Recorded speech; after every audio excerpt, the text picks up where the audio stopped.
If you have a toilet that's clogged, I'm going to share a couple tips with you. If you have to run to the hardware store to pick up a plunger, make sure that you get one with a flange. If they give you a plunger like this, make sure that you can pull out this flange, and that flange is going to allow you to seat into the bowl. You don't want to use a regular cupped plunger. The way you're going to use a plunger like this is just short downward strokes. Inside the bowl there's an S-shaped trap, and if you can imagine waste and a lot of toilet paper caught in here, what we're trying to do is slowly push this up and through the trap. Another type of plunger that you can pick up that's actually a little more powerful are these master plungers, and it's a bellows type.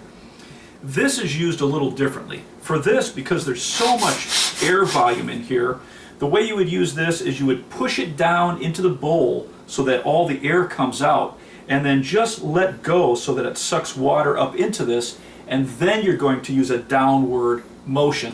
And what happens now is you're using a combination of air and water that creates about 10 times more force than just a standard plunger.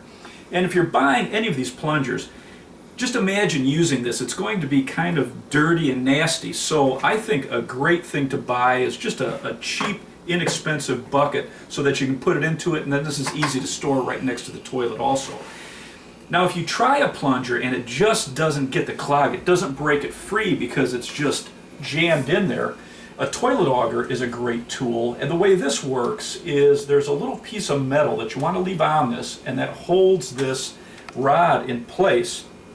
And the way this works is you're going to pull up the rod.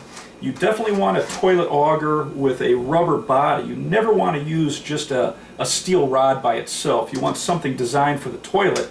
Once you pull this up, you're going to push this down until you feel a little bit of resistance. That's where the clog is. And now you're going to twist and push this, and that's going to break a hole in whatever the clog is. Then again, you're going to pull this up, and you're going to want a bucket or something to set this in because it's going to be dirty.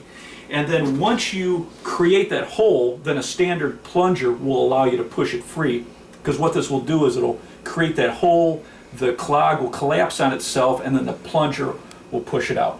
So a couple of tips if you have a clog in your toilet.